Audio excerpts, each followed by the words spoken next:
Democrats and many traditional Republicans too have argued that the way Donald Trump behaves is not who America is. The big question for the country tonight is, are you sure about that? Such a close result, whichever way it goes, gives lie to any suggestion that 2016 was some kind of aberration. For further analysis, I was joined by Republican strategist Ford O'Connell in Florida and former Obama aide Melody Barnes in Virginia. Welcome to both of you and thank you for your time this evening. Democrats were hoping for a Biden landslide. This isn't that. What's the secret to Trump's competitiveness despite his tempestuous presidency, Ford O'Connell? Well, Donald Trump got a huge win in the state of Florida, and that was the centerpiece of his electoral strategy, and he's running hard on not so much against Joe Biden, but the idea that the Democrats are pushing socialism, and his decision to invest in a ground game and door knocking and getting out the vote seems to be paying off as he's starting to gain the momentum. Why do you think, Mr. O'Connell, that there's not a backlash, though, in terms of the coronavirus deaths, the worst recession since the Great Depression? Would you expect an incumbent to have that kind of a backlash?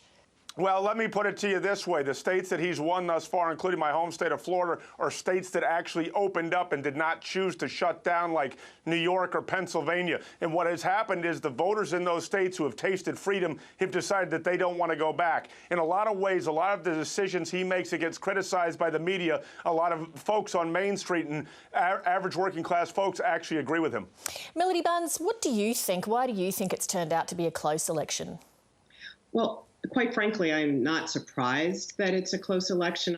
And I think the issue of COVID-19 is going to figure prominently. I also think that issues such as leadership, competence, and decency are going to figure prominently in this race. Even though President Trump has decided to push the fantasy, the myth of democratic socialism, the reality is that I think a number of voters, and in fact, we're watching the vice president pick up votes in the suburbs, places where people have been turned off by the president's actions, his crudeness, and also his incompetence when it comes to COVID-19 handling.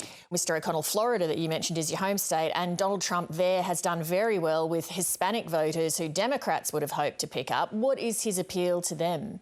Well, Donald Trump's appeal is very simple to particularly Venezuelans and Cubans. They understand when he says socialism what they're talking about because many of them have just fled it. What the Democrats have been pushing when Joe Biden says the soul of the nation is at stake, they're talking about more government control, more redistribution, and they're talking about censorship even of speech and things that they don't like in their schools. And therefore, a lot of voters are actually responding to the president. Yes, Donald Trump is losing some of those suburban voters, but he's managed to recapture seniors, those over the age of 65, and he's doing very, very well with Cubans, Venezuelans, and African-American men, not to mention the white working class. And I think that there's a lot of pollsters in the United States right now who literally are going to be thrown into an ocean tomorrow morning.